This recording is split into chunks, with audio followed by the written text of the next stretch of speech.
দূরে কোথাও পাহাড়ে একটা গভীর জঙ্গল ছিল।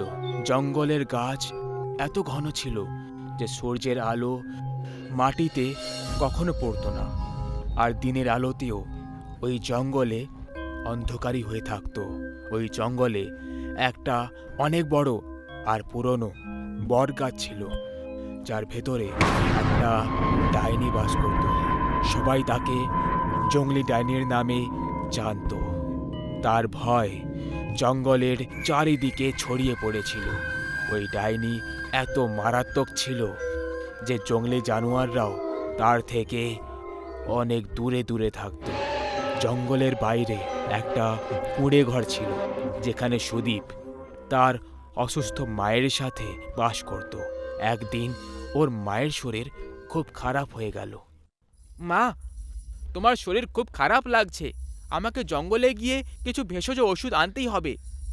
না, তুই ওই জঙ্গলে কখনো যাবি না। ওই জঙ্গলি ডাইনির কারণে আমি তোর বাবাকে হারিয়ে ফেলেছি। এখন আমি তোকে হারাতে চাই না। আর আমি যদি না যাই, আমি তোমাকে হারিয়ে ফেলবো। আমার কিছু হবে না মা, আমি বেশি ভেতরে একদম যাব না। না, তোকে আমার দিব্যি, তুই ওই জঙ্গলের দিকে তাকাবিও না। যা, রাতে পোড়ানোর জন্য কিছু কাঠ নিয়ে আয়। সুদীপ হতাশ হয়ে বাইরে আসে আর কুড়ুল তুলে কাঠ আনতে বেরিয়ে পড়ে। ও ঘর থেকে কিছুটা দূরে আসে আর এক জায়গায় কাঠ কাটতে লাগলো। এতক্ষণে সুদীপ মায়ের কাশির আওয়াজ শুনতে পেয়ে যায়। ও রেগে কুড়ুল ছুঁড়ে দিল আর বলল, বারবার দিব্যি দিয়ে আমাকে থামিয়ে দেয়, কিন্তু এইবার নয়। আজ তো আমি ওষুধ নিয়েই তবে আসব। সুদীপ কুড়ুল হাতে নিল আর দৌড়ে ঘরের দিকে এলো। ঘরের দিকে ঝুঁকে দেখল তখন মা চোখ বন্ধ করে শুয়েছিল। ও আস্তে করে একটা মশাল নিল আর জঙ্গলের দিকে দৌড়তে লাগলো। সুদীপ জঙ্গলের সীমা অবধি পৌঁছে গেল। দুপুরের সময় ছিল আর জঙ্গলের বাইরে কড়া রোদ্দুর, কিন্তু জঙ্গলের ভেতরে এত ঘন অন্ধকার যে রাত হয়ে গেছে। সুদীপ জঙ্গলে যাওয়ার আগে মশাল জ্বালালো আর কুড়ুল আর মশাল নিয়ে আস্তে আস্তে ভেতরে যেতে লাগলো।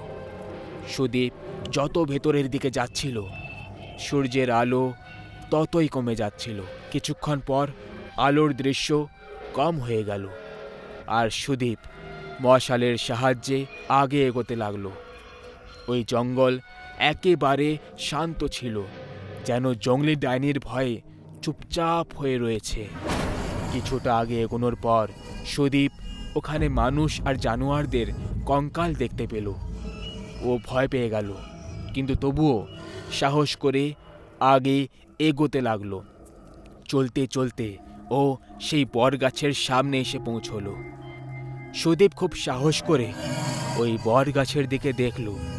ওই বটগাছ এত শান্ত আর ভয়ঙ্কর ছিল যে সত্যি একটা জঙ্গলি ডাইনির মতো দেখতে লাগছিল। ও কোনো আওয়াজ না করে আগে এগোতে লাগলো। সব শেষে সুদীপ ভেষজ ঔষধের কাছাকাছি পৌঁছেই গেল। ও মশালটা একটা পাথরের ওপর রেখে দিল আর ভেষজ দ্রব্য ভাঙতে লাগলো। ও ওখান থেকে অনেক রকমের গাছগাছড়া তুলল আর মশাল নেওয়ার জন্য আগে এগোলো। আর যখনই ও নিজের পা আগে বাড়ালো, ওর পা একটা কাঠের ওপরে পড়ে যায় আর ওই কাঠটা ভেঙে গেল। ওই কাঠটা ভাঙার আওয়াজ পুরো জঙ্গলে গর্জন করল। সুদীপ ভয় পেয়ে গেল। ও ভেষজ দ্রব্য কোমরে বেঁধে নিল আর মশাল নিয়ে তাড়াতাড়ি চলতে লাগলো। ওর পায়ের আওয়াজ পুরো জঙ্গলে গর্জন করছিল। সুদীপ এবার ওই বটগাছের সামনে এলো আর ও দেখল যে কঙ্কালের সংখ্যা অনেক বেড়ে গেছে। ও দৌড়তে লাগলো আর দৌড়তে দৌড়তে ওর পা একটা কঙ্কালের ওপর পড়ে যায়। ওর এত জোরে আওয়াজ বের হলো যে সব পাখিরা চেঁচামেচি করতে লাগলো। ভয় পেয়ে সুদীপের পা ওখানেই জমে গেল। শান্ত দাঁড়িয়ে থাকা ওই বট গাছটা হঠাৎ নড়তে লাগলো ওর ডালপালা বড় হতে লাগলো। ওই সব দেখে সুদীপ ওখান থেকে পালাতে লাগলো, কিন্তু একটা ডাল ওকে থামিয়ে দিল আর চাকিয়ে ওকে নিজের হাতের ওপরে তুলল। এবার ওই বট গাছটা চিড়ে সেই জংলে ডাইনি বাইরে বেরোতে লাগলো। ও ওই গাছের মতোই লম্বা আর দেখতে একেবারে মারাত্মক ছিল। সুদীপ এই সব দেখে অনেক বেশি ভয় পেয়ে যায় আর সাহায্যের জন্য চিৎকার করতে লাগে, বাঁচাও, বাঁচাও, বাঁচাও আমাকে।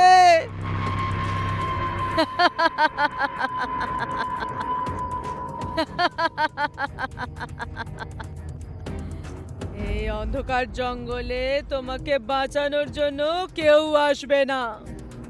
আজ অনেক দিন পরে মানুষের মাংস খেতে পাবো। বাহ, খুব ভালো কথা। ওকে খাওয়ার পর আমি তাকেও খেয়ে ফেলবো। মরার জন্য তৈরি হয়ে যা। ডাইনি তারপর নিচে পড়ে থাকা একটা কঙ্কাল হাওয়ায় তুলে নিল আর সেটার হাড়গুলো আলাদা করে দিল। ওই হাড়গুলো ধারালো পাথরে পরিণত হয়ে গেল আর ডাইনির ইশারা করা মাত্রই সুদীপের পুরো শরীরে ঢুকে গেল।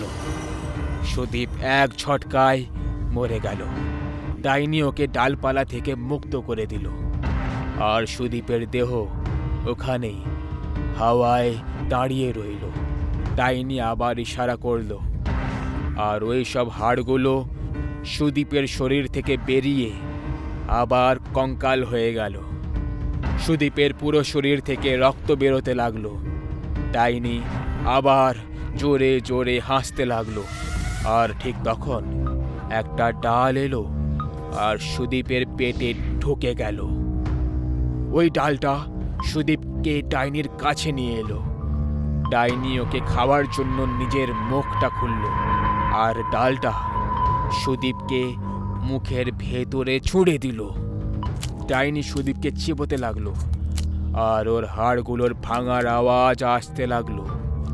পরে সুদীপের সব হাড়গোড় বাইরে ছুঁড়ে দিল। দারুণ মজা হলো। খুব মিষ্টি মানুষের মাংস। বাহ, চলো এবার ওর মাকে খাওয়া যাক।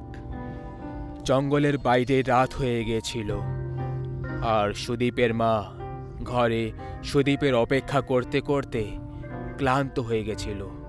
মা খাটের ওপরে বসে ভাবছিল, কোথায় যে চলে গেল। জঙ্গলে যদি না যায় তাহলে ভালো। এত রাতে এখন ওকে কোথায় খুঁজতে যাব।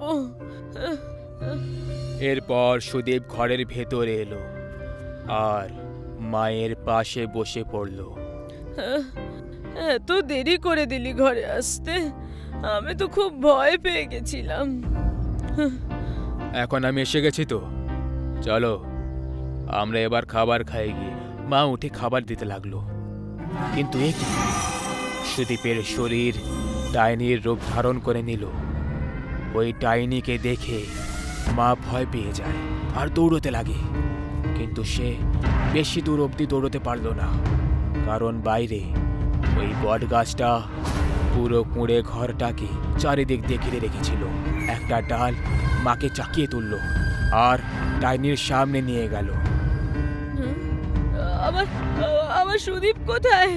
কি করেছিস তুই ওর সাথে? কোথায় আমার সুদীপ? এক্ষুনি জানতে পেরে যাবি। ডাইনি নিজের মুখ খুলল আর ডালটা মাকে মুখের ভেতরে ছুঁড়ে দিল। ডাইনি মাকে গিলে ফেলল আর হাড়গোড় আবার বাইরে ছড়ে দিল। ডাইনি গাছে চলে গেল আর ওই গাছটা মাটিতে ঢুকে উধাও হয়ে গেল। পাহাড়ের পেছন থেকে সূর্য উদয় হতে লেগেছিল। যখনই সূর্যের আলো মায়ের হাড়ের ওপর পড়ল, হাড়গুলো জ্বলতে লাগলো। অধরা নামের এক গ্রামে একটা গোদাম ছিল। সেখানে রাজা রোজ একটা করে শিকার করা জানোয়ার আর তরোয়াল এনে রেখে দিত। ওই জায়গায় শুধুমাত্র রাজার শিকার করা জানোয়ার আর তরোয়াল রাখা হতো। আর সেগুলোর দেখাশোনা করার জন্য রাজা মালা আর জয়া দুটো মহিলাকে কাজে রেখেছিল। একবার সন্ধেবেলায় রাজা যখন শিকার করে ফিরছিল, তখন সে নিজের সাথে একটা নেকড়ের কাটা মাথা নিয়ে আসে। এর আগে রাজা জন্তুদেরকে শুধু মেরেছিল, কিন্তু আজকে তাদেরকে কেটে প্রথমবার এনেছিল। এই কারণে মালা আর জবা ভয় পেয়ে গেছিল। রাজা গোদামে এলো। ওই মহিলাগুলো ওখানেই দাঁড়িয়েছিল। এর মাথাটাকে বিশেষভাবে সাজানো হোক, এটা আমার বিশেষ শিকার। সেবকরা ওই নেকড়ের মাথাটা মহিলাদের হাতে দিয়ে দিল। ওটা থেকে এখনো রক্ত বেরোচ্ছিল। রাজা নিজের তরোয়াল মালার হাতে দিয়ে বলল, এটাও বিশেষভাবে রাখবে, আমি কাল দেখতে আসব। এইটুকু বলে রাজার সেবকরা ওখান থেকে চলে গেল। মালা আর জবা ওই শিকার আর তরোয়ালটাকে গোদামের ঠিক মধ্যিখানে সাজিয়ে দেয়। আজকের কাজ তো শেষ, চল খাবার খেয়ে ঘুমিয়ে পড়ি, খুব খিদে পেয়েছে। দাঁড়া, এই দেখ, তরোয়ালে লেগে থাকা সব রক্ত মাটিতে পড়ে যাচ্ছে, এটা পরিষ্কার করতে হবে। ঠিক আছে, আমি করে দিচ্ছি, তুই তাড়াতাড়ি যা, খাবার গরম কর, যা। হ্যাঁ ঠিক আছে, ভালো করে করবি। হ্যাঁ। জবা অন্য ঘরে চলে গেল আর মালা ও মাটিতে পড়ে থাকা রক্ত পরিষ্কার করতে লাগলো।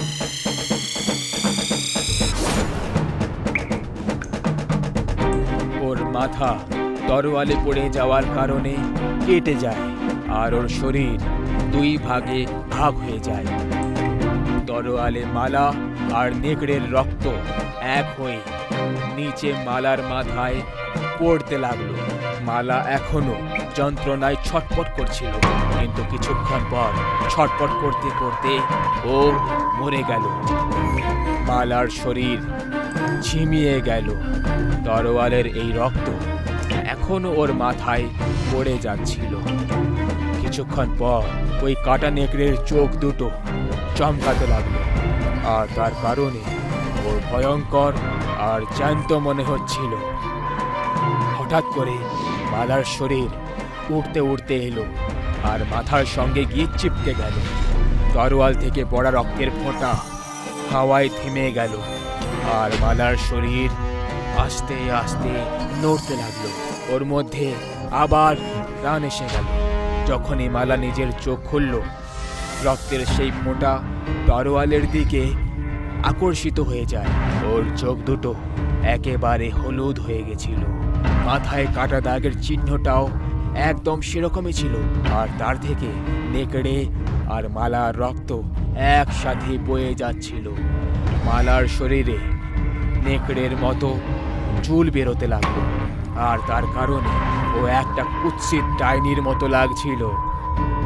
ও ওই তরোয়ালটা তুলল আর নিজের বড় জিভ বাইরে বের করে দেয়। ওর উপরের রক্ত এক ঝটকায় চেটে নিল।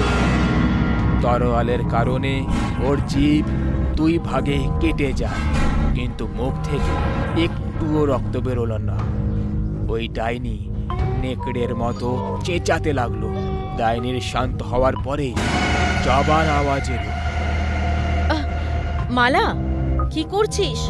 চলে আয়, খাবার গরম হয়ে গেছে, খিদে পেয়েছে।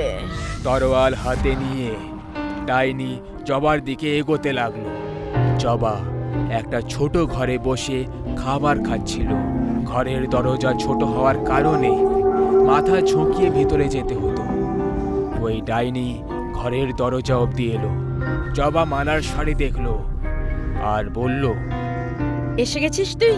কি করছিলি এতক্ষণ ধরে? কিছুক্ষণ অবধি ডাইনি কিছু না বলে ওখানে দরজার কাছে দাঁড়িয়ে রইল। চল ভেতরে আয়, খিদে পায়নি তোর? খিদে পেয়েছে। ডাইনি নিজের মাথা জোরে জোরে দেওয়ালে মারল আর দরজার ভাগটা ভেঙে দিল। জবা মালার ওই ডাইনিওয়ালা রূপ দেখে ভয় পেয়ে গেল। ডাইনির জবার দিকে এগোলো আর তরোয়াল দিয়ে ওর উপরে ঘাত করতে লাগলো। জবা জোরে জোরে চিৎকার করতে লাগলো, সাহায্যের জন্য আওয়াজ দিচ্ছিল, কিন্তু ওখানে কেউ ছিল না। ডাইনি জবার শরীরে অনেকগুলো টুকরো করে দিল আর ওই টুকরোগুলো খেতে লাগলো। নিজের কাটা জিভ দিয়ে জবার রক্ত চাটতে লাগলো।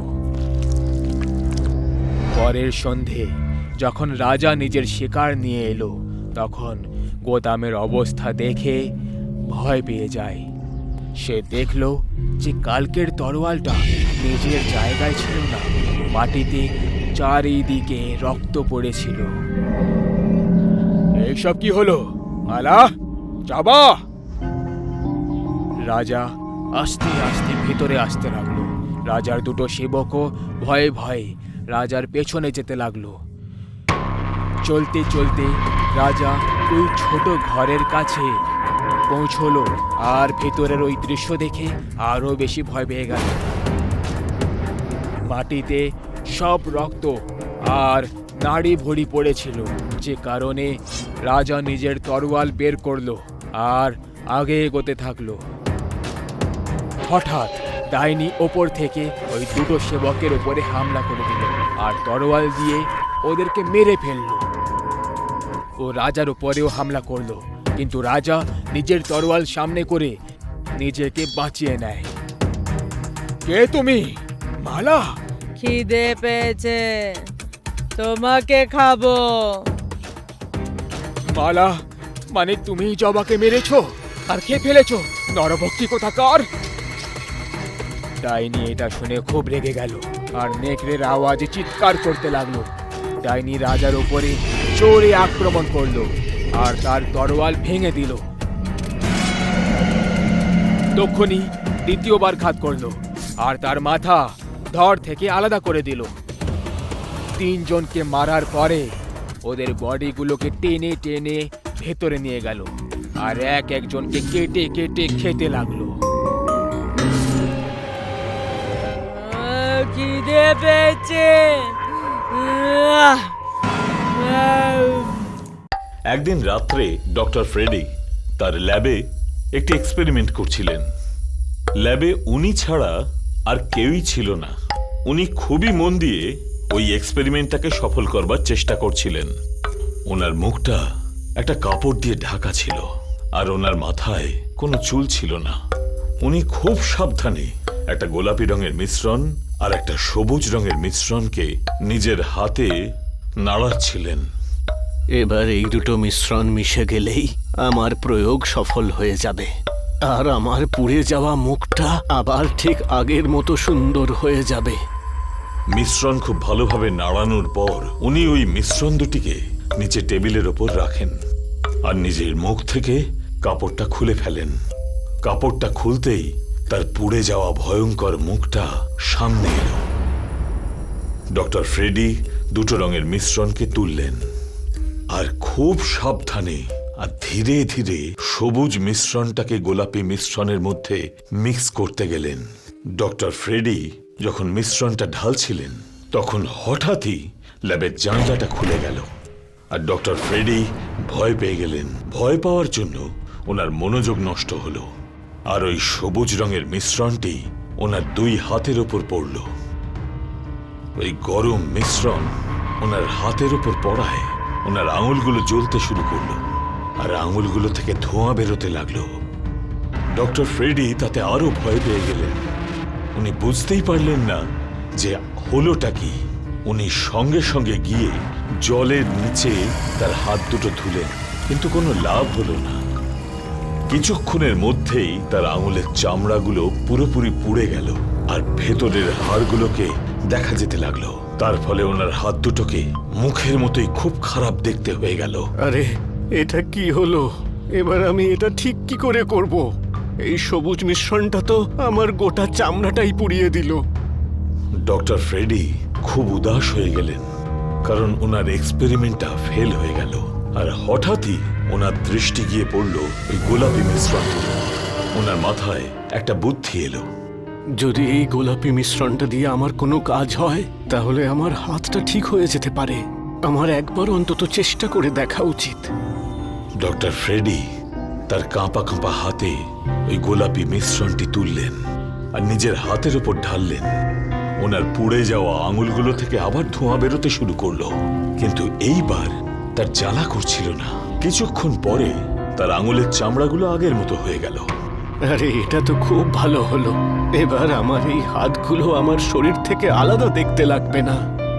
কিন্তু তারপরেই ডক্টর ফ্রেডি দেখলেন তার দুই হাতের নখগুলো এখন ছুরির মতন লম্বা, মোটা আর ধারালো হয়ে বেরিয়ে এলো। ডক্টর ফ্রেডি তার নখগুলোকে দেখে খুব খুশি হয়ে উঠলেন আর জোরে জোরে হাসতে লাগলেন। আমার মুখটা ঠিক হলো না তো তাতে কি হয়েছে? এবার আমার এই হাতের নখগুলোই সব থেকে ভয়ঙ্কর অস্ত্র হবে। পরের দিন রাতে একটি লোক রাস্তা দিয়ে যাচ্ছিল। অনেক রাত হয়ে যাওয়ার কারণে চারদিক অন্ধকার ছিল। সে ধীরে ধীরে তার বাড়ির দিকে এগোচ্ছিল।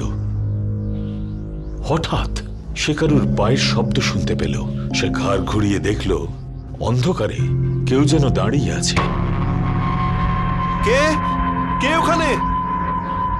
হঠাৎ সেই লোকটি দুটো হাত দেখতে পেল, যার আঙুলগুলোর আগায় বড় বড় ছুরির মতো নখ ছিল।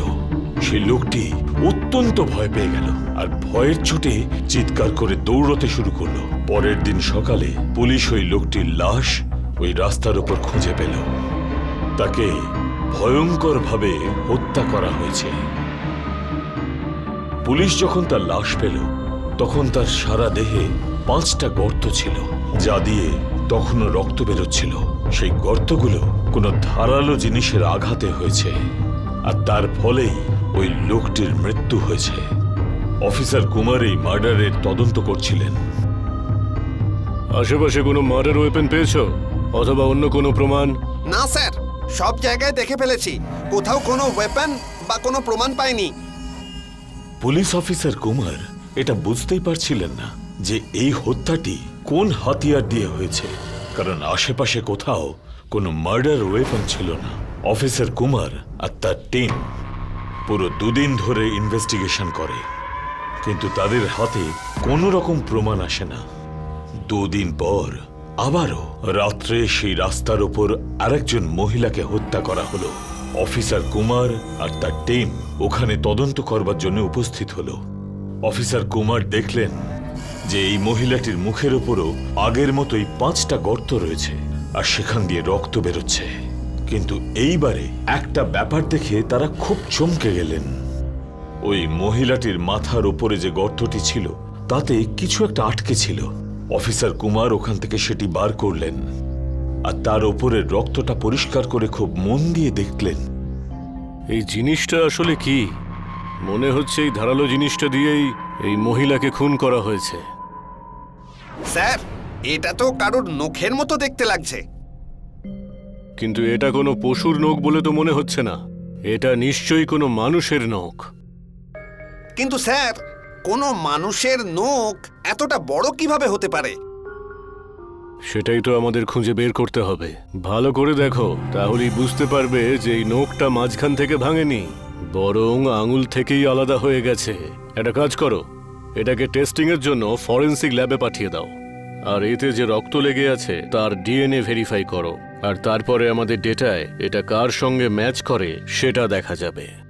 একদিন সকালে অফিসার কুমার যখন পুলিশ স্টেশনে বসেছিলেন তখন হাবিলদার একটা ফাইল নিয়ে দৌড়তে দৌড়তে এলো। স্যার, ওই নখটা কার সেটা জানা গেছে। কে সে? স্যার, একজন সায়েন্টিস্ট, ডক্টর ফ্রেডি নাম ওনার। চলো ওনার বাড়িতে।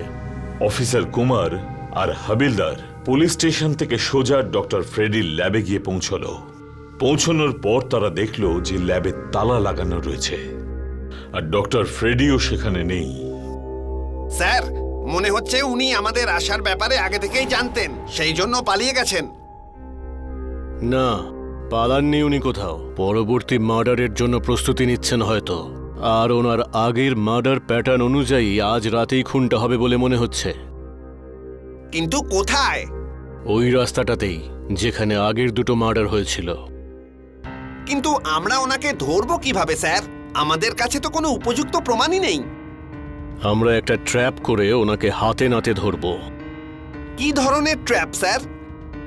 শোনো, আজ রাতে তুমি ওই রাস্তায় দাঁড়িয়ে থাকবে। যখনই ওই ডক্টর ফ্রেডি তোমাকে মারতে যাবেন, আমি ওনাকে হাতে নাতে ধরে ফেলবো, ঠিক আছে? হ্যাঁ হ্যাঁ স্যার, কিন্তু এতে আমার কোনো ক্ষতি হবে না তো স্যার? তুমি আমার উপর ভরসা রাখতে পারো, আমি তোমার কোনো ক্ষতি হতে দেব না। চলো এবার। অফিসার কুমার আর হাবিলদার ওখান থেকে বেরিয়ে এলো। রাত হয়ে গেল। তারা তাদের প্ল্যান অনুযায়ী ওই রাস্তার উপর গিয়ে দাঁড়ালো। আর অফিসার কুমার একটু দূরে ঝোপের মধ্যে গিয়ে লুকোলো। চারদিকে একেবারে শান্ত পরিবেশ। দূর থেকে জঙ্গলের পশুদের শুধু ডাক শোনা যাচ্ছিল। হঠাৎই হাবিলদার তার পেছনে কারুর পায়ের শব্দ পেল। সে ঘাড় ঘুরিয়ে দেখল অন্ধকারের মধ্যে তার দিকেই কেউ যেন এগিয়ে আসছে।